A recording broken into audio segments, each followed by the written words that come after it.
Okay, everybody, we have a huge show for you today. First up, Bolt CEO Ryan Breslow is back in the news again. Today, he's talking about stock options, which we'll break down the arguments on both sides. Then we're going to briefly cover, there are so many, by the way, and so many Twitter dunks. Then we will briefly cover Nvidia's ARM acquisition falling through and whether that is another big SoftBank bet that might need a repricing. And finally, Molly's going to interview Craig Zingerline from Growth University. This is one of the companies in our accelerator currently. We're going to be sharing with you a couple of those companies so you can get to know them early. It's going to be a great episode.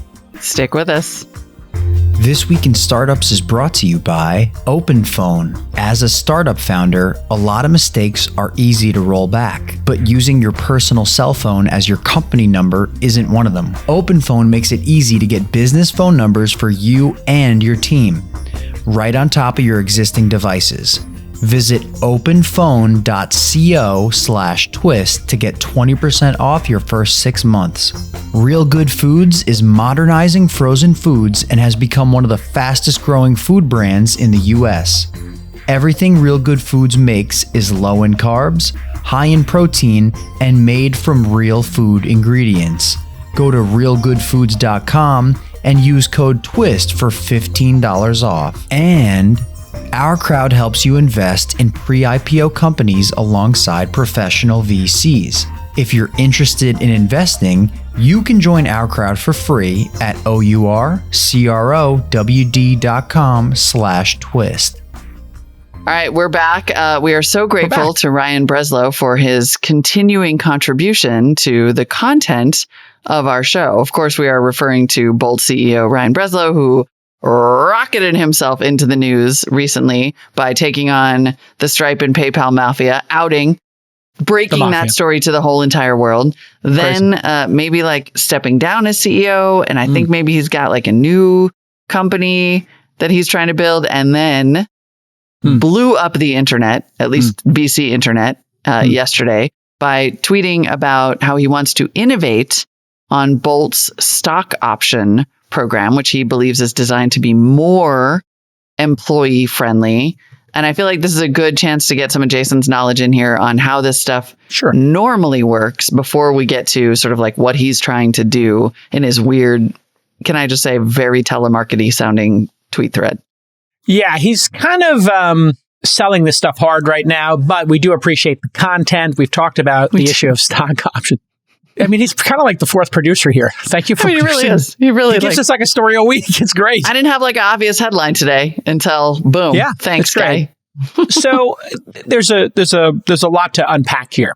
So for people who are new to stock options, when you go work for a startup, you get paid very well, typically, unless it's in the bootstrapping phase when there's no money. And those people get a lot of stock. They bootstrap. They maybe take no salary for 6 to 12 months while they try to raise money. Or they might take a small draw if it's, the company's been funded, with $100K or something by friends and family or the founders. So when you start hiring employees, you make something called an ESOP, ESOP, Employee Stock Option Plan. When you create an ESOP, there are standards for an ESOP. So when a board starts having board meetings at your startup, a VC joins the board, a seed fund joins the board, you want to retain talent. They're coming for the adventure of a startup, to have great responsibilities and be a leader in a company that's starting with just 10 people. And there's some lottery tickets given out. Those lottery tickets are called stock options. If you were lucky enough to work at Google, Apple, Facebook, Twitter, etc., those lottery tickets paid off. My friend Chamath Palihapitiya was a venture capitalist, had worked at AOL, and the way he became Chamath was he got the lottery ticket of Facebook stock options, right? So how does it work? You're granted a certain number of shares from this ESOP. An ESOP is typically 10% of the shares of a company taken out of the founder shares. So the two founders own 80%. They sell 20% to angels. Then a venture round comes along. They dilute another 20%. Maybe they get down to 70 or so percent. And then they give 10% of their shares to the employees, typically. Or sometimes those shares can be added and everybody takes the 10% dilution at the same time. Generally speaking, Molly, the VCs who are buying 10% of the company do not want to add the stock option pool the next day and go down to 9%. Seems kind of unfair, right? So usually it comes out of the founder shares. And it could be refreshed over time. The company gets bigger. They might add, 5% more shares, 2% more shares. An employee vests those shares over 4 years. If they leave the company, they have to do something called exercise, which means they have to buy the shares. Because when you're getting these shares, they're not just gifted to you. In big companies like Facebook or Google, they might give you RSUs, restricted stock units. They actually just gift you the shares. You pay tax on them, and they're literally just giving you the shares. They show up in your E-Trade account or Robinhood account or Morgan Stanley account. Yeah. And you pay tax on them. You get a $100 share, you pay some tax on it. And I think those get treated as income. Now, if you have stock options, the option to buy them, there's a strike price of a penny a share. At the seed round, it's $1. At the Series A, it's $3. And let's say at the Series B, it's $5. Or let's say it's even $10. You had a strike price of a penny for it. That means you were given that with the option to buy the share for a penny. If you sell it at the $5 price, you have a gain of $4.99, yada, yada. If you, what he's talking about here in his tweet storm, then that's all fine. Right. When people leave a company. That's the way it works. That's the way it currently works, generally. Currently. And it's been through some iterations, which we'll get to. There are some iterations. The number one iteration is the exercise window. Typically, when you leave a company, whether you leave or you're fired, involuntary or voluntary, that doesn't affect your shares. They don't get to take them away because they fired you. So let's say you did all 4 years, and on day one of year 5, you left. Now you got 4 years worth of stock options. Let's say they're now worth $1 million. You hit the jackpot. It's a lottery ticket. You have to exercise them, which means you have to pay whatever that strike price was. Now, if it was $1, you may have to come up with, and you had 1 million of these or 10 million of these shares, whatever it happens to be, or you would have to pay that money to the company to buy your shares. But these are illiquid shares. So you're basically paying, let's say it was $10,000 to actually exercise your shares. You pay them, but you can't sell them. In other words, you come out of pocket for them. And so sometimes people come out of pocket with them. Other times people just let them expire. Because you have 30 to 90 days, depending on how they set them up. Typically, I think 60 to 90 is the standard.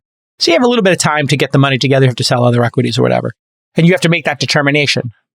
A lot of companies are now making the exercise window 3, 5, or 10 years. In other words, if you came to the company, you got a full 10 years at any point to exercise them. If the company goes public, you would just get issued your shares. If the company were to sell, they would give you the difference between the two. But what he's saying here is he points out that some executives do something funky. Big executives who are joining the company later, if they're sophisticated, they're already millionaires, they may want to get long-term capital gains. Long-term capital gains is when you sell shares that are older than a year old, and you may want to start your tax treatment when you buy those shares. So they'll do something called an early exercise. So let's say it did cost $10,000 sometimes, or maybe it cost $100,000. The company will give that CEO the $100,000 in a loan to buy it, but they don't actually give them the $100,000. It's just done with paperwork. And they will give a loan to buy those shares now. That loan is collateralized by that individual, the CEO's, home, whatever. If the company goes out of business, it's probably no recourse. In other words, they're not going to go try and get it from you. And that usually doesn't happen. But then you, on a personal basis, and the company has on their books this loan. It's hard to manage. It's a bunch of paperwork. Typically costs $1,000, $2,000 to do the paperwork for this. And you do it for senior executives who want to be able to early exercise their shares to get better tax treatment down the road. He's saying, and partly we should say, it's yes, so that they can get better tax treatment down the road. We should also clarify that when you're talking about those early executives, it's usually a very large amount of stock, right? It's a big chunk of options compared to what you might be giving your everyday employees. It could be $10 million in shares for a company like Bolt. If they were going to hire a CEO, CEO might get 1 to 5% of the company in shares. So let's say it was a $500 million company. They give them a $25 million options package to stick around for 4 or 5 years. For a world-class CEO, that's not crazy because they could start their own company or join an earlier stage company and get 10%, or start the company themselves and get 70%. So boards are dealing with competing offers, or if it's somebody that senior, they could get a senior vice president job at a Google or Facebook for a couple $1 million in options a year, right? So you have to compete for those elite employees who have been to the dance before and done this. So yeah, that's why they do it. And so he kind of took that and was like, hey, everybody should have everything.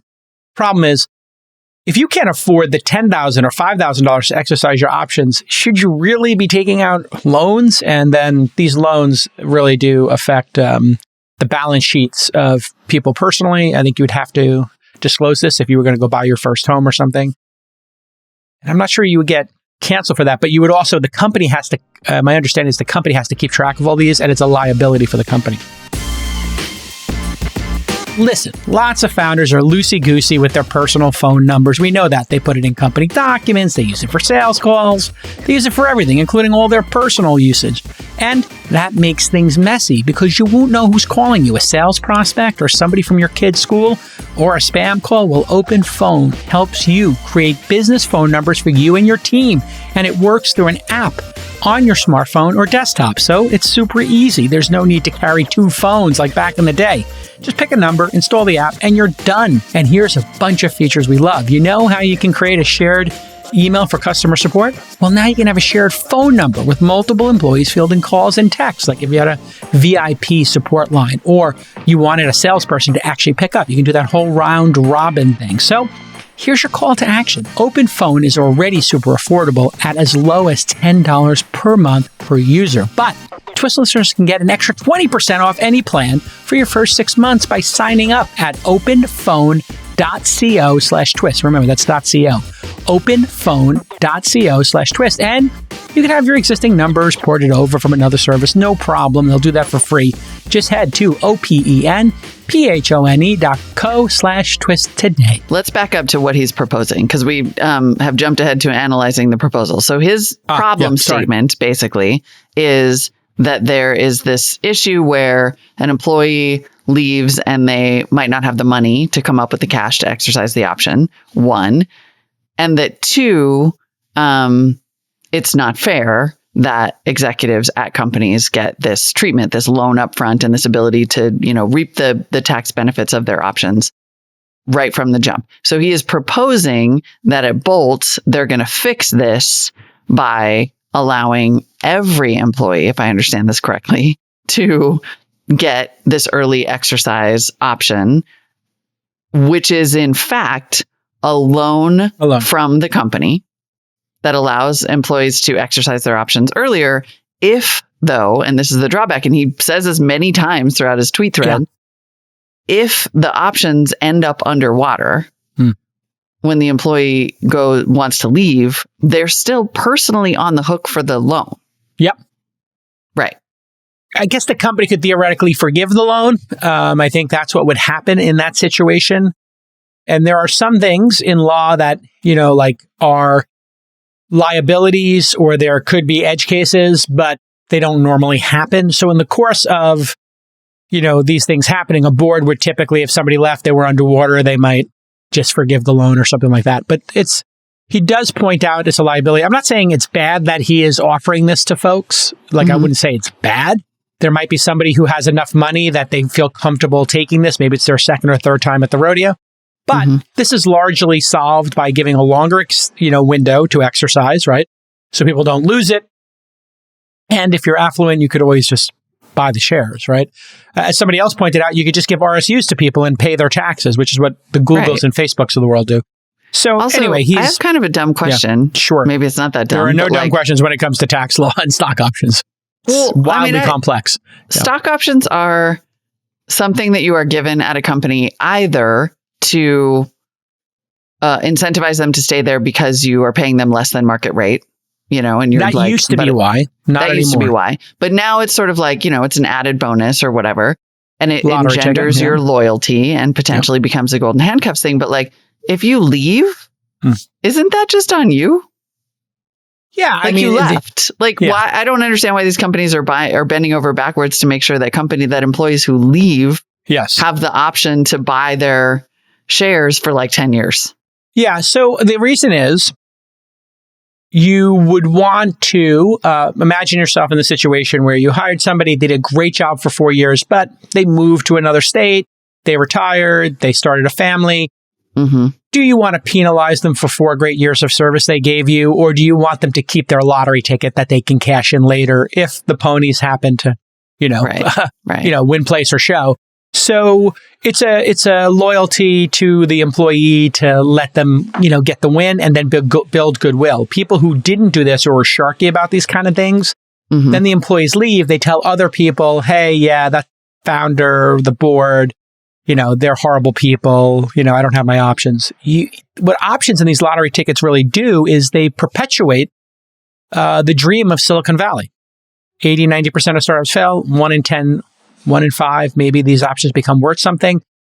That's kind of part of the dream of what we do in tech and in startups. It's our value proposition. You want to go to Netflix, today in 2022, you get safety, security, RSUs. You want to go to Netflix in 1980, 99, or 2002, you get massive unknowns, hard work, more opportunity, and these lottery tickets. So I think you want to be loyal to folks and give them that opportunity to still win the lottery. When people hear those stories about the receptionist or the chef or the artist at Google or Facebook making $10 million or $50 million, one group of people, small-minded people, think, oh, that wasn't worth it. And then the savvy folks say, yeah, but that got everybody to buy into what we're doing here. And the company became worth $1 trillion. Who cares if somebody who didn't deserve it, or ostensibly didn't deserve it, who deserves anything, right? Like, does the chef deserve it for coming in and working 12 hours a day? Does the receptionist, or does the salesperson who was not a great contributor, but still stuck it out for 3 years and became worth $10 million? Are they worth it? I don't know. Right. So Ryan acknowledges that it is interesting because one of the things he points out is that some companies have stopped, like they tried to mitigate this issue by extending that window. And then some have stopped, which he then hashtags the mob. So there was somebody from Y Combinator who was pushing this as a theory, like we should extend the windows. I think actually Sam Altman was very public about saying extend the windows. He's saying the mob actually pushed to then shorten the windows again. Yeah. And so Scott Cooper actually from A16Z blogged that in 2016, he blogged that, quote, a 10-year exercise window is really a direct wealth transfer from the employees who choose to remain at the company and build future shareholder value to former employees who are no longer contributing to building the business and its ultimate value. Yeah, that's somebody who pulls the ladder up behind them. It's nonsense. Yeah. If you put the time in, you earn the shares. It's not a drag on everybody else. Like you work there and you sign the terms of the deal, or you got the shares. You should get to buy them. Okay.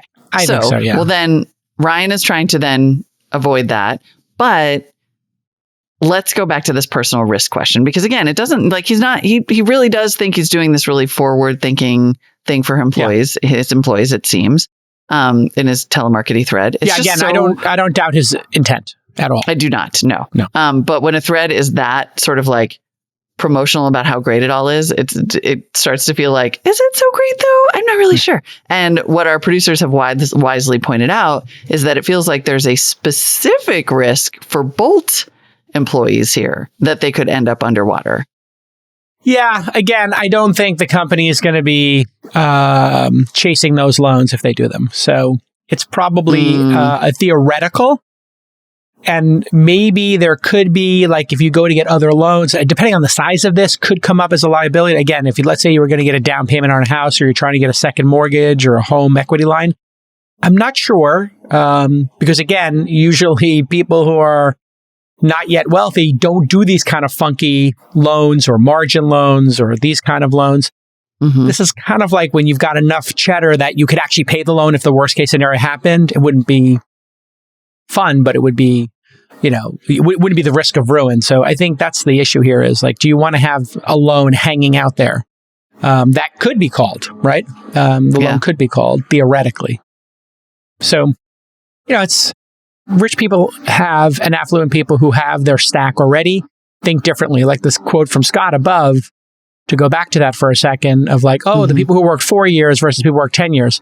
Well, you could say the same thing about people who own Microsoft shares, who don't work at the company. Right. Are they a drag? Right. If I own Apple shares, am I a drag? Am I a drag on Uber or Robinhood because I own shares publicly? No, I'm a supporter.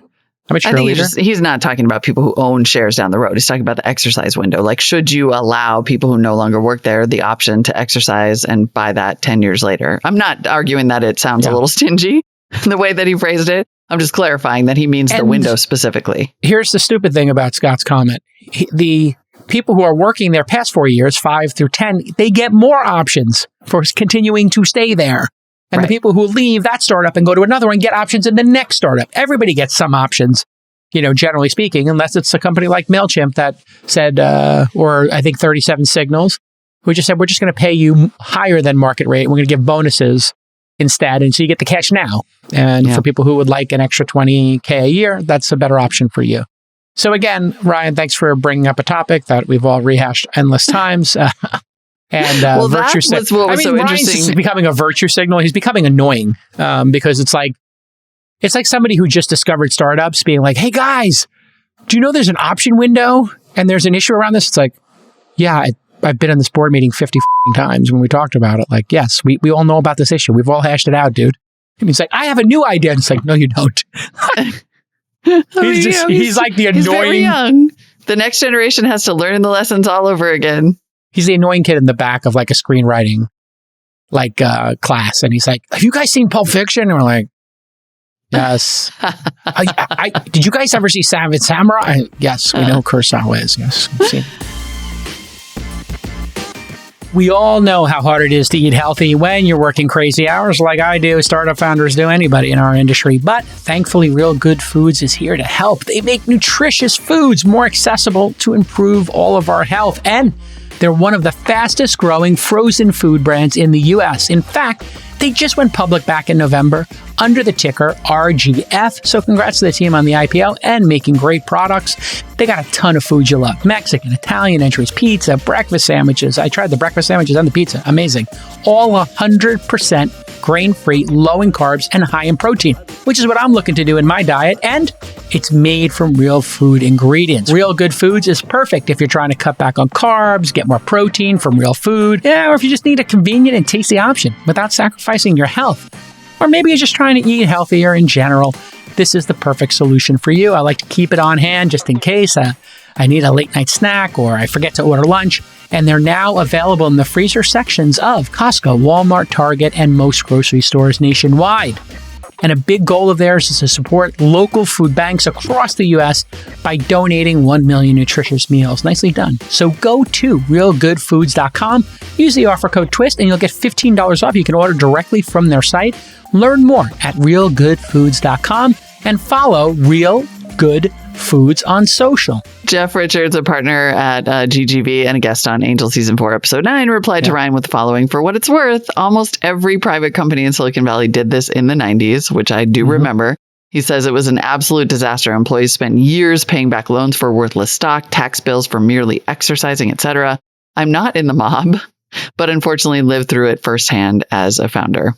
Yeah, there are tax issues too, when you exercise these. I mean, I remember people getting hit with the AMT, the alternative minimum tax, back in the 90s on options that appeared to be worth more than they were worth. And it was like, it really came close to ruining some people. And then Ryan, because this is what the next generation always does, responded and said, over half of our employees chose this. Plus, I would strongly encourage my family and friends to choose this. But VC says it didn't work in the 90s, so it's a disaster. VC Twitter pumps the tweet. This is why VC-run companies are never able to make strides for employees. Again, he's just the Robin Hood of CEOs. If you know what, Ryan, if you're so like precious and amazing, like take the 25% of the company you own and distribute it amongst your employees and keep 5%. If not, STF you. I mean, really with the virtue signaling every day, it's like, I was like, I invited him to come on the pod. I was like, this would be an interesting discussion with the mob stuff. Now it's like, please, somebody else have him as a guest because I'm finding Ryan increasingly like virtue signaling and annoying. Yeah, and it's just the way he presents it. Like you could present this as a question, right? You could say, is this a good idea? Right. Yeah. Or here's what we're doing. I'm looking for some feedback. Now he's kind of gone full bore that everybody's an idiot except for him. Yes. And I think that's probably like he's overplaying his hand. And I mean, look, it's the kind of thing you can do when you're retired, right? From your Fortune 100 company that you built from the ground up. I mean, eventually Ryan is going to have to raise again, one assumes. And Bolt has already raised at many multiples, if I understand that correctly. Yes, a high multiple, 61x and 183x price to sales, and might be looking at a down round. He's ahead of his skis right now, for sure. He's ahead of his skis. That's a good way to put it. But a lot of companies are who raised in the last 2 years, so it's not unique to him, in fairness. Yeah. I mean, it is very true that VC Twitter was not having it, including you, yourself, and you. It's more like, gosh, when you literally, you have this conversation 50 times with 10 different sets of lawyers from all the top people, and you literally come down to the same dead ends, which is the IRS and tax law. If you get something of value, you have to pay your taxes. And this whole dream of not having to pay your taxes or pay less taxes, like when you're focused on this kind of stuff, like the tax optimization stuff, it kind of tells me you're not focused on the core business. That's the red flag for me all the time. Like if there's really only one thing you can do to pay less taxes, and there's really like a small subset of things. Move to a low tax state. Create trusts, I guess. Also, I mean, honestly, like I'm not trying to be or pay your taxes over here, but pay your freaking taxes. Or pay your taxes. Yeah. I mean, like every time I pay taxes, it's like, I'm like, oh my God. Like when I paid my first 7-figure tax bill, you're like, oh, I can't believe I'm paying this. And then you're like, oh, but I get the rest. All right. It's not the end of the world, right? Like you could just kind of. And I mean, I like the person who was like, issue them RSUs and pay their taxes. Why don't you do that? That would actually be that's better than sticking your employees with a loan. It's funny because yesterday on the show, I talked about buy now, pay later. Yeah. And I was reading this and I was like, this is the buy now, pay later of employee stock option plans. And it seems like you're going to end up in all the same trouble that you're going to end up with. Like, if you can't afford it, you shouldn't have it. It's like people taking margin loans against their crypto or trading on margin on Robinhood. Like, listen, I'm fine with people getting educated about these things and doing it in a small way. Like if they had a margin loan for 25% of their Bitcoin's value, whatever the high watermark of the last 2 or 3 downturns were. Okay. But this other way where you're, leveraging up 2, 3, 4, 5x on some funky exchange on a 50, island 100. somewhere in, a sunny location with very few laws. Like, no. Be careful, folks. Well, and when they wash out and they lose everything, it only helps hedge funds, right? So like at the end of the day, this loan scheme, if people can't afford to pay it back, it's not going to help them. Like, I'm going to say another thing. Like, if you like to gamble, like you don't need to take a margin loan on your 25 dime bet on the Jets. It's like, I have a $25,000 bet on the Jets this Sunday. Like, you've already got a huge problem in your life that you bet on the Jets. Now, you're like, I'm going to margin loan my Jets bet. Like, that's what crypto like the people real are doing. problem here is the team you're betting on. Not. I'm just talking about the teams that perennially have the worst luck. Like if I don't bet on the Knicks, like being a Knicks fan is enough suffering that you don't need to add gambling on top of it. If I want to gamble, I gamble on the Warriors, where like at least, they pull miracles, on a regular basis, not the Knicks who are just dream killers and the Jets. I mean, when I grew up in Brooklyn, there were bookies. And if Artie wanted to take your bet, you just tell him. And I would watch guys, give me 2 dimes on the Jets, give me 5 on whatever, the Giants. And you were on essentially margin. If you didn't pay, there was a VIG, 5% a week. So if you put a $5,000 bet, and you didn't pay, you just paid $500 a week in interest. Wow. 10%, maybe the VIG, right? And you still have to pay back the principal. So, it got a little hairy for folks.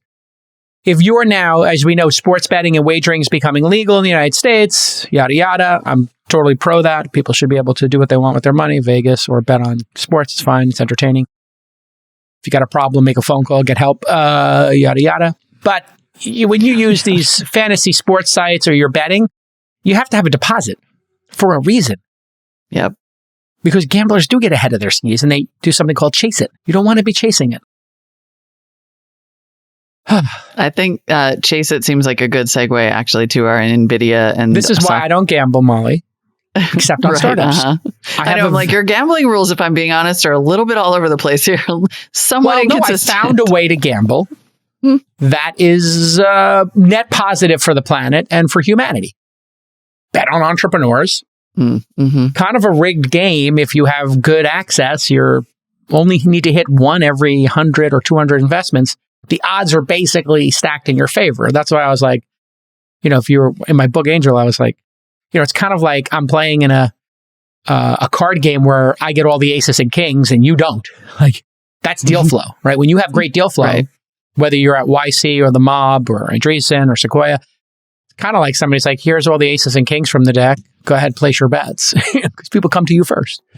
Yeah. All right, segue.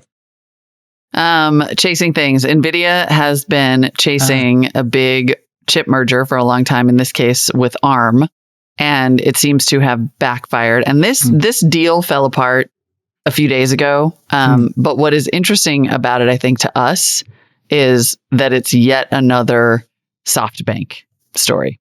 So SoftBank acquired ARM in 2016. Pivoted the business by making this big bet on Internet of Things devices. So they just made like smaller and smaller chips to go into connected devices in homes. Started to ignore the money printing markets, and it seems to have backfired. Now this deal with Nvidia and ARM fell apart over antitrust concerns, and ARM is sort of out in the cold, and SoftBank is trying to figure out what to do with them. So this is a little bit of a yes/no IPO story, I think, as we dig a little deeper. But what's interesting about it is that it was intended always to develop architecture for chips and processors and semiconductors. They don't manufacture chips themselves. They just designed the architecture. IPO'd in 1998. Apple used to own about 15% of the company. And then in 2016, SoftBank acquired ARM for $32 billion because Masa was super into the IoT thing. He was like, this is definitely going to work. And then I think he took them private.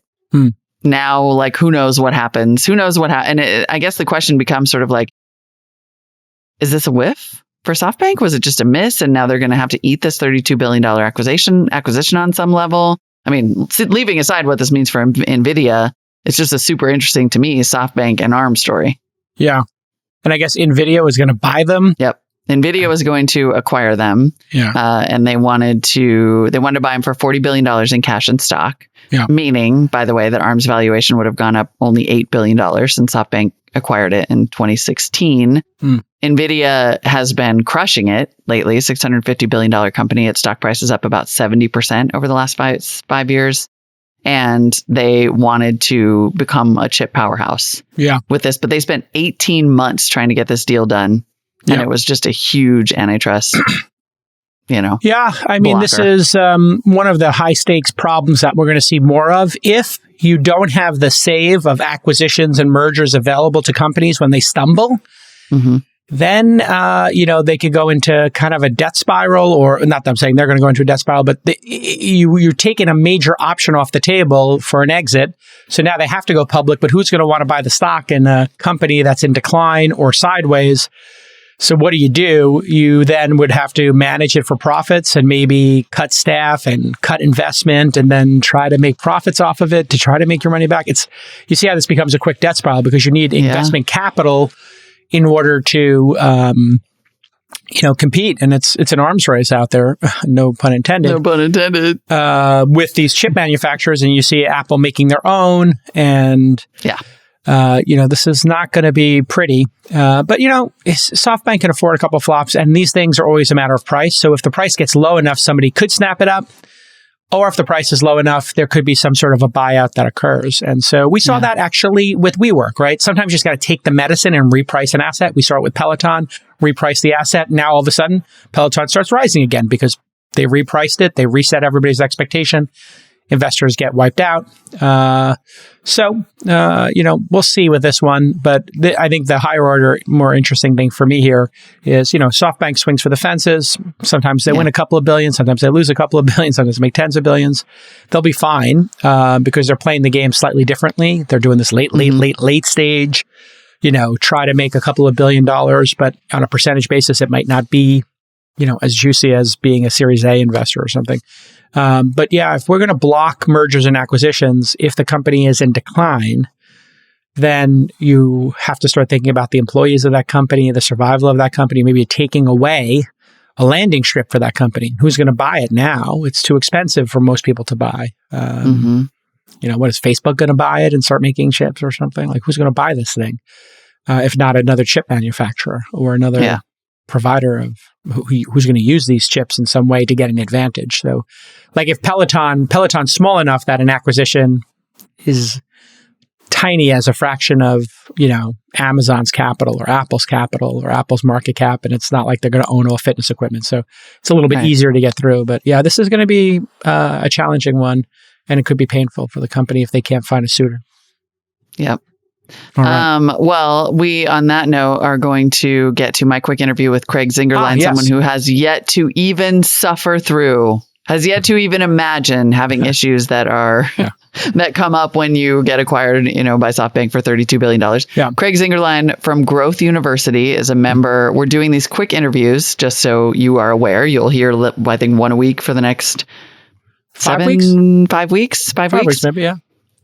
Quick interviews with people who are currently in our accelerator cohort, which is cohort number 24. Craig founded Growth University and is a 3-time accelerator vet. Yeah. And he went with Red Tricycle and then with his marketing company and now with Growth University. Votion was his company. Yeah. Which is still going. That is very cool. Yeah. He is trying to, smart. much like we're very aligned. He's trying to grow the entrepreneur universe and help more businesses succeed. More shots on goal for all of us. And if you look at what trips up most startups, after they get product market fit and they've got a product that people actually get some value from, what separates companies at that point, there's another starting line, which is how good are you at growth, your go-to market strategy, acquiring new customers, and those techniques. And that's what he's focusing on, is teaching people how to learn how to grow their startup. So I'm really excited to hear your interview, Molly. Yeah, here he is, Craig Zingerline. It's time for another Ourcrowd Deal of the Week. Right now, you can join Ourcrowd's investment in Future Family. According to the deal memo, Future Family provides millions of families with access to affordable treatment through Buy Now, Pay Later financing, or BNPL. And they power 15% of the fertility clinics in the U.S. Last year, they grew patients served by 300%, according to the deal memo. And now you can invest in Future Family at Ourcrowd.com/twist. All around the world, companies like Future Family are innovating and driving returns for investors, and Ourcrowd analyzes many of these companies. Then they select the ones with the greatest growth potential, and they bring them to you. From personalized medicine to health tech, which is tackling the $60 billion global IVF and fertility treatment market. In state-of-the-art labs, startup garages, and anywhere in between, Ourcrowd identifies innovators so you can invest when growth potential is greatest, and that's early. So here's your call to action. If you're an accredited investor, you can join Ourcrowd for free at OURCROWD.com/twist and review the current deals. That's Ourcrowd.com/twist. So our Launch Accelerator recently started its 24th cohort, and I'm going to sit down with some of the founders once a week and dig quickly into their business. It's going to feel quick to you, about 10 or 15 minutes, probably not to them because we're making them give a whole series of 2-minute pitches with some regularity. We're starting, though, with Craig Zingerline of Growth University, who is a 3-time Launch Accelerator visitor with 3 separate companies. In fact, Craig goes all the way back to Accelerator Cohort number 1, but he's now in cohort number 24 with Growth University. Let me start here. Seems like our accelerator totally works. Your accelerator's awesome. Yeah. You keep coming back. Oh, I keep coming back. I will continue to keep coming back as long as I'm invited. But no, it's fantastic. We're in week, I believe, 7 now of the 24th cohort. And I've seen the evolution of the platform just grow over the last few years, and was lucky enough to be in the first and third cohorts. And it's amazing how helpful the accelerator is to the startups coming in. It's like an unfair advantage. Awesome. Well, we're not here to brag about our accelerator that much. Let's brag about your company. Tell us what you're doing with Growth University. Yeah. So we have honed in on the fact that most startups fail, and trying to unpack, first of all, why do so many startups fail? And where are their pain points along the startup journey? What's preventing them from growing? And what we've built is a platform that allows us to go really deep with founders in terms of understanding what's working and what's not working from a metric standpoint, and providing training programs and mentorship to help bridge the gap for founders who maybe don't have a full-blown marketing team yet, or if you've got a marketing team, to allow us to get in and start to unpack what's happening with your metrics so that ultimately you grow. And so you break this approach, right, with founders into 5 components. We could maybe call them OKRs or something along those lines. Yeah, Tell us about those 5 sort of key factors to success. Yeah, so I had done a ton of customer discovery before starting this, and what I learned over those calls and engagements was that, number one, many startups and founders don't understand what metrics they're actually going for. So we call this kind of metric and goal setting. Number two, once they understand what metrics are actually important for their business, they don't really yet know how to do customer acquisition. Even at some level of scale, they may not have a diversified channel view on how to do that. Number three, they often will struggle with kind of how to, what we call activate users, or kind of move them through that buyer journey so that they become customers. Number four is, once they get people in the door, can you retain them? Can you keep them around? And number five, how do you increase the velocity of your learning as a startup? I think as a founder, that speed to learning is really critical. We do that through experimentation. So those are kind of 5 buckets. How does this play out in practice? How does this sort of manual approach turn into a business? Yeah. So we had started, my original program that I put out there was, it was a 6-week, just super deep dive into growth. So I would spend basically a week on each of those 5 topics. And there was actually a 6th one that kind of lives in between acquisition and activation. And so the way that I turned this into a business was that I built content that was kind of startup stage and type agnostic, and what I thought was applicable to founders who were truly trying to learn the components of each of those 5 areas. And I built a long form series of content for that originally was developed through weekly live cohort style teaching, and then eventually morphed into both that and an on-demand set of playbooks. And then we kind of grew from there. So each of those 5 pillars now, or those 5 components, have sub-programs within them for founders to go deeper into. Okay. And then how do you make money? We're a subscription business. So we charge on a membership model. So our founders come in, and based on what their needs are, they can get access to our on-demand programs for, right now it's $149 a month.